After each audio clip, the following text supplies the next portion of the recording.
Hola amigos de quienique.com, continuamos trayendo a todos los candidatos al Senado de la República y la Cámara de Representantes. El día de hoy estamos con Jairo Gómez Buitrago, él es candidato a la Cámara de Representantes por el Partido Conservador. Jairo, muchas gracias por estar el día de hoy con nosotros acá en quienique.com. Mateo, muy buenos días, saludar a Quienique y a todos los que ven este programa. Bueno, Jairo, usted ha sido una persona que ha trabajado desde lo público y tal vez es de las caras ocultas detrás de grandes sucesos que han sucedido en los últimos años con respecto a temas de corrupción. Hablemos un poco de eso, de su trayectoria en el sector público. Bueno, la mayoría de mi vida ha estado vinculada a la administración pública. Yo trabajé en varias entidades, pero especialmente en entidades como los organismos de control, en la Contraloría de Bogotá, en dos momentos diferentes, más de 14 años, casi 15 años, y en la Contraloría General de la República he trabajado con 3 contralores, con Carlos Sosa Escobar, con Sandra Morelli y con el actual contralor Edgardo José Maya Villazón. Buena parte de mi vida ha estado ahí en el ejercicio del control fiscal, aunque he estado en otras entidades, como fui director general de Caprecom, año 2001, 2002, he estado en la Secretaría de Educación y también como subsecretario del Hábitat. Eso básicamente es mi experiencia laboral en la administración pública. Y también en estos años que ha estado trabajando en este sector, ha logrado hacer cosas importantes y de gran repercusión mediática. Y hablemos de los más recientes, y son los temas de corrupción que usted ha denunciado desde su función como contralor delegado. Cuéntenos un poco de eso. Digamos, estuve hasta hace 3 meses vinculado a la Contraloría General. Ahí hace un poco más de un año me correspondió denunciar los gravísimos hechos de corrupción en el departamento de Córdoba y específicamente con los recursos de ciencia, tecnología e innovación, que es financiado con los recursos de regalías. Y en estos casos pues estuvieron involucrados varios personajes importantes, ¿verdad? En este caso, usted me corregirá, los 2 senadores, Ñoño Elías, Musa Besaile, y cuéntenos cómo fue ese proceso para poder sacar a la luz un caso tan bochornoso para el Congreso de la República, que es precisamente una de las corporaciones a las que usted va o aspira.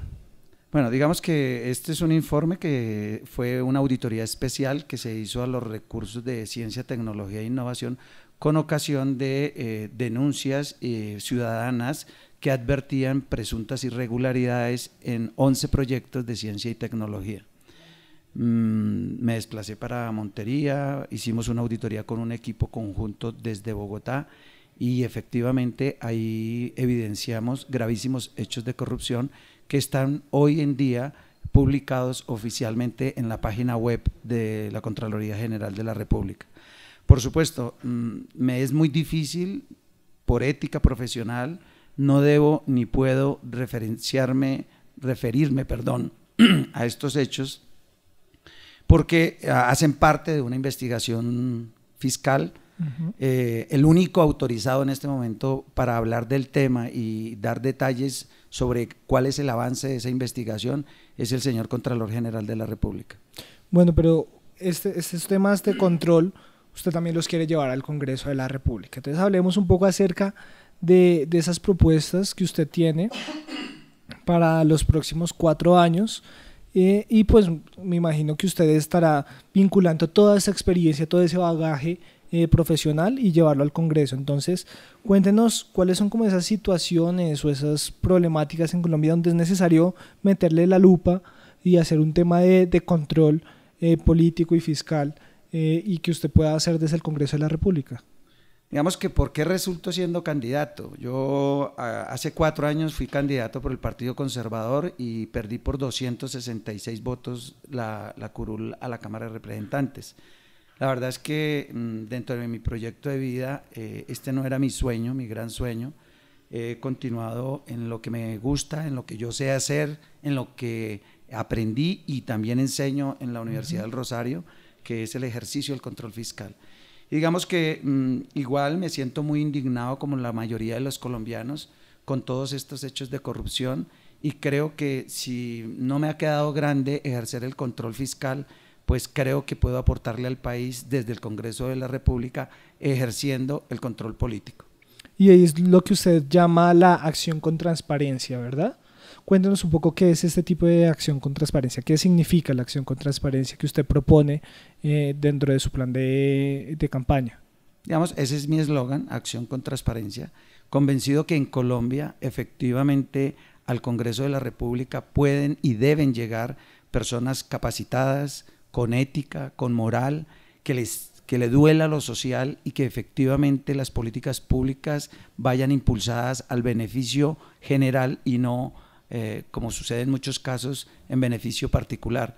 En Colombia se ha venido cultivando, creciendo una cultura mafiosa en la administración pública, donde participan privados y públicos. Digamos que la corrupción definitivamente participan los dos sectores, público y privado. Porque si el uno no ofrece, el otro no tiene que recibir. Y si el uno no pide o pide y no hay quien le ofrezca, pues sencillamente no habría corrupción. Soy un convencido que en Colombia hay suficientes recursos.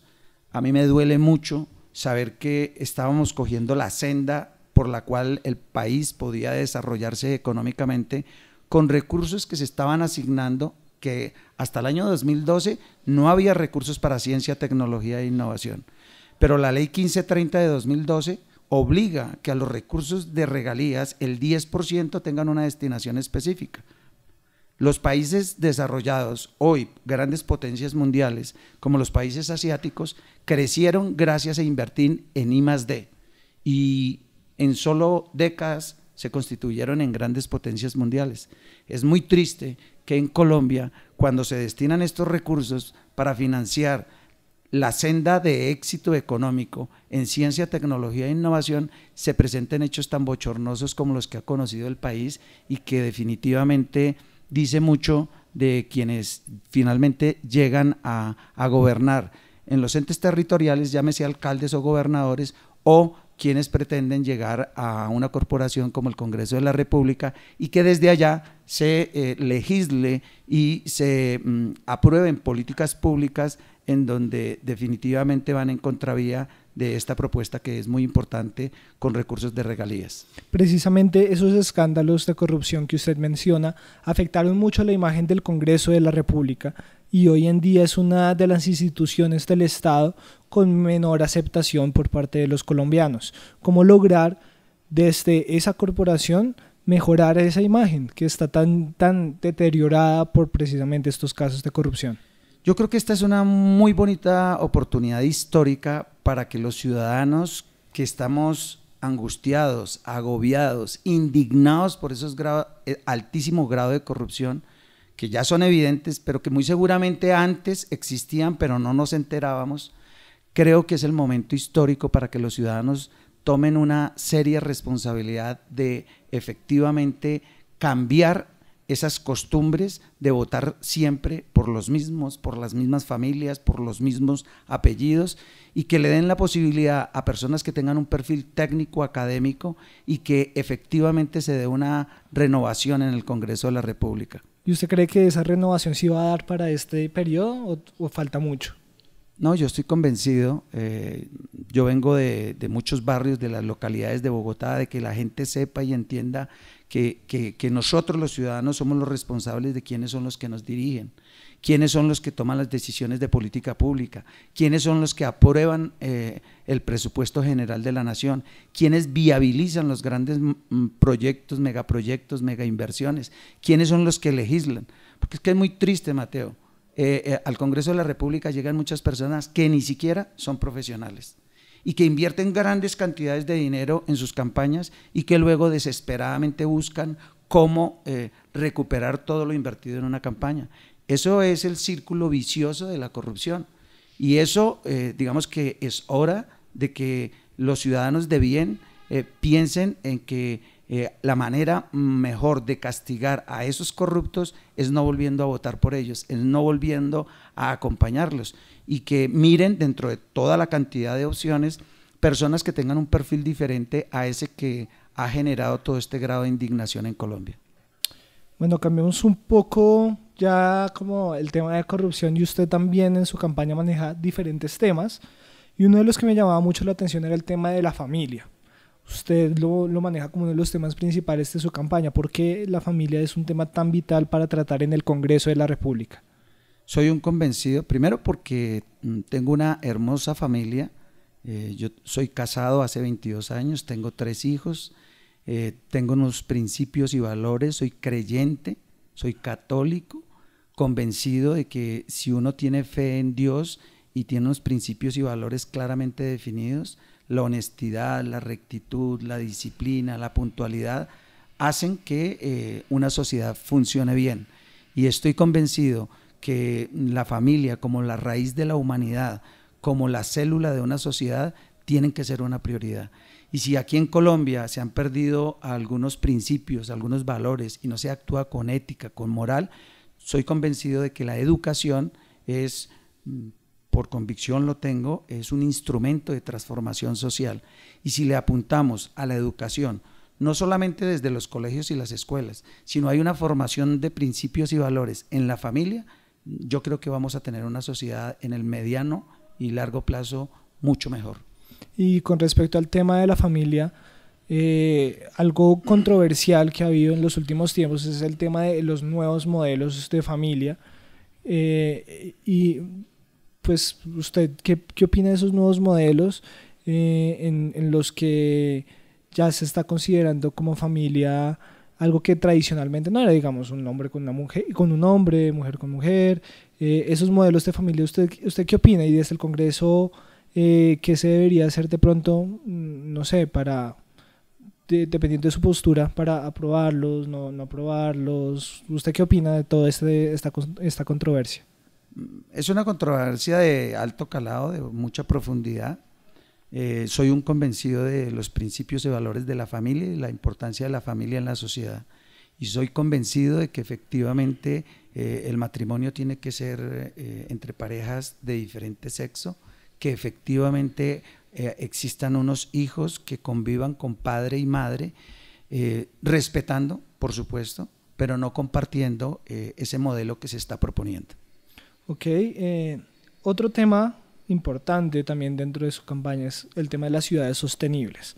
Y en ese tema usted habla de varios temas, de varios como subtemas, y tema de movilidad, educación, medio ambiente, cómo lograr seguridad también, cómo lograr esas ciudades sostenibles, esas ciudades ideales, y cómo usted va para la Cámara de Bogotá, cómo hacer de Bogotá una ciudad sostenible, cuáles son esas necesidades que toca atacar desde el Congreso de la República para lograr esa meta.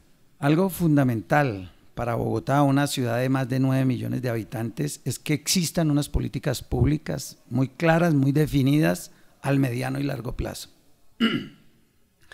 Ahí tenemos que pensar en una ciudad que tenga cultura ciudadana que permita que el joven, el niño, se enseñe a utilizar la cebra, a utilizar el puente peatonal, a no pitar tanto, a no botar la basura, a tener una cultura de clasificación de las basuras. Si queremos una ciudad sostenible, necesitamos que sepamos que tenemos que mejorar no solamente en tecnología, sino en los buenos hábitos en el hogar para la clasificación de los residuos sólidos. No es entendible, Mateo, que en países como Japón el 98% de lo que nosotros consideramos es basura sea recuperable, sea reutilizable. Y para vergüenza del mundo, Bogotá solamente recupera el 14%. Es decir que todos estos rellenos sanitarios como el de Doña Juana, que indiscriminadamente empiezan en un proceso de compactación de esos residuos sólidos sin ninguna previa clasificación y sin ninguna previa recuperación, sino que se botan ahí, se empieza a hacer el terraplén con todas las placas de compactación. Eso lo único que está generando es unos altos niveles de contaminación con lixiviados y perclorados que finalmente buscan una fuente hídrica cercana, que en este caso es el río Tunjuelito, y que luego va a dar al río Bogotá y que luego va a dar al río Magdalena. Entonces tiene que haber una política integral que permita que en temas como este haya un mejoramiento. Tema como la contaminación ambiental. Es urgente que Colombia cambie. El más contaminante en Bogotá, el que más contamina atmosféricamente, es Transmilenio. Pues es urgente que se cambie esta flota de buses, que su combustible es el diésel, por algo mucho más sano que es los buses eléctricos. Ya ha empezado esa senda, ojalá las políticas públicas vayan hacia allá. El tema de la contaminación auditiva, tenemos que dejar la costumbre de estar pitando por todo, ¿no? Simplemente cuando sea estrictamente necesario. Tenemos el río más contaminado del mundo, el río Bogotá. Falta conciencia, falta cultura. Desde el mismo sitio donde nace el río Bogotá, en Villapinzón, nace contaminado. Y aquí también juega un papel supremamente importante la educación. Es el eje central de mi propuesta. Soy un convencido, como ya lo indiqué, que la educación es un verdadero instrumento de transformación social, que entre otras va a mitigar mucho el tema de inseguridad. Hoy Bogotá tiene más o menos cada año 97.000 egresados de los colegios públicos y privados, 97.000 bachilleres que al pretender ingresar a la educación superior, finalmente el 50% se queda por fuera de la posibilidad de ingresar a la educación superior. Gravísimo para el país. Muchos de esos jóvenes que se quedan por fuera, ¿qué es lo que hacen? Estar en las esquinas, estar en los parques, compartiendo y corriendo unos altísimos riesgos con personas que finalmente los desvían de los buenos principios, de los buenos valores. Desafortunadamente caen en el tema de las drogas, eso los invita a ser parte de unas pandillas y esto empieza a incrementar los niveles de inseguridad en Colombia. Por supuesto que la inseguridad, ¿cómo se combate? Con mayor pie de fuerza, con mayor tecnología, con alarmas comunales, con cámaras, pero esto tiene que ir en una política complementaria, que es cómo garantizar que esos jóvenes puedan acceder a la educación superior. En Bogotá, el equipo político del que yo hago parte, que está liderado hoy en día por el senador Fernando Tamayo, que lleva más de 42 años en el ejercicio de la política y que por prescripción médica se retira del ejercicio, él va hasta el próximo 20 de julio como senador de la República, pero por su prescripción médica debe retirarse y él ha designado a la doctora Soledad Tamayo como su fórmula para reemplazarlo al Senado de la República. Ella ha considerado que Jairo Gómez debe ser la persona que lo acompañe como fórmula a la Cámara de Representantes. Y tenemos un concejal que recientemente fue calificado como uno de los 5 mejores concejales de Bogotá dentro de los 45 concejales. Estoy hablando del doctor Nelson Cubide Salazar, quien también no era político, técnico académico, y en solo 2 años y 2 meses ha demostrado que sí puede existir coherencia entre lo que se dice y se hace. Y él es el autor de un acuerdo que es el Acuerdo 670 de 2017, que permite dar unas condiciones mínimas para que un joven pueda ingresar a la universidad, tenga financiada toda su carrera, pero adicionalmente le dé unos recursos que le permitan financiar sus gastos mínimos en la universidad. Estoy hablando de un acuerdo que ya hoy es una realidad. El 22 de diciembre se entregaron las primeras ayudas que van hasta 8.500.000 pesos para que el joven bachiller estudie la carrera que quiera en la universidad que quiera. Pero adicionalmente le da 2 salarios mínimos legales vigentes. ¿Eso es para cualquier joven? Cualquier joven bachiller. No es Serpilo Paga. No es Serpilo Paga. Serpilo Paga es un programa importante, pero ha tenido muchas críticas y una personal es que me parece que es exageradamente excluyente. Porque finalmente es a los más pilos, como lo dice su nombre, es decir, aquellos que hayan sacado el máximo puntaje del ICFES, pero que como segundo requisito sea de Sisbén 1 y 2, es decir, que sea de recursos económicos muy bajos. Y mire, Mateo, en Colombia, para que una familia sea considerada en Sisbén 1 y 2, tiene que no tener electrodomésticos, tiene que el piso de su residencia ser en tierra, en barro, o sea, es exageradamente excluyente. Solamente los que son muy pobres y aquellos que sean supremamente inteligentes. Yo creo que ahí hay una franja bastante importante de jóvenes que merecen acceder a la educación superior. Pues este acuerdo 670 permite que sean de estrato 1, 2, 3, 4, no interesa el estrato.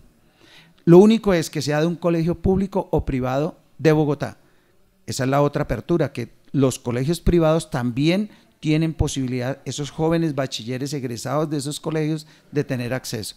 Es un modelo que ya hoy en Bogotá está dando resultados. El próximo 18 de abril se abre la segunda convocatoria y estoy convencido de que ello va a poder dar un excelente resultado y va a empezar a mitigar y a disminuir, gracias a que esos jóvenes tengan una opción de estudio, pues que seguramente una política pública como la seguridad en Colombia, en Bogotá, mejore. Dentro de mis propuestas está justamente eso, y es que esto que es hoy una realidad y un privilegio para los jóvenes bachilleres de Bogotá, que sea posible para todos los jóvenes del país, y por eso presentaré un proyecto de ley con la doctora Soledad Tamayo, ella al Senado y Jairo Gómez a la Cámara, que permitan que efectivamente todos los jóvenes del país tengan acceso a una política pública que hoy en Bogotá ya es una realidad. Ok, Jairo, lastimosamente se nos terminó el tiempo, pero igual muchísimas gracias por habernos acompañado. Pero me gustaría agregar esto, Mateo. Complementario a esta propuesta, estoy impulsando un artículo dentro de ese proyecto que diga que todas las universidades públicas y privadas le den la posibilidad a aquellos jóvenes bachilleres que tengan potencialidades lúdico-recreativas, culturales, musicales o deportivas, el acceso a la educación superior.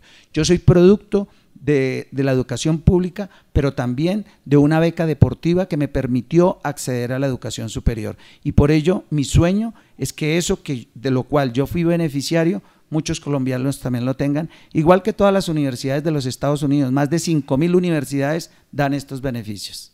Listo, Jairo, muchas gracias por haber estado con nosotros el día de hoy. A usted, Mateo, y aquí en IKE agradecerle por darnos esta oportunidad a aquellos candidatos que somos nuevos y que queremos proponer y queremos hacer renovación. C106 a la Cámara de Representantes, C6 al Senado de la República con la doctora Soledad Tamayo. Listo, Jairo, muchas gracias, y gracias también a ustedes, nuestros usuarios de quienique.com, por seguirnos en esta transmisión. Les pedimos, por favor, que continúen informándose de todo lo que ocurra con esas elecciones del próximo 11 de marzo en www.quienique.com y en nuestras redes sociales. Estamos como Quienique en Facebook, Twitter e Instagram. Muchas gracias y esperamos verlos en una próxima ocasión.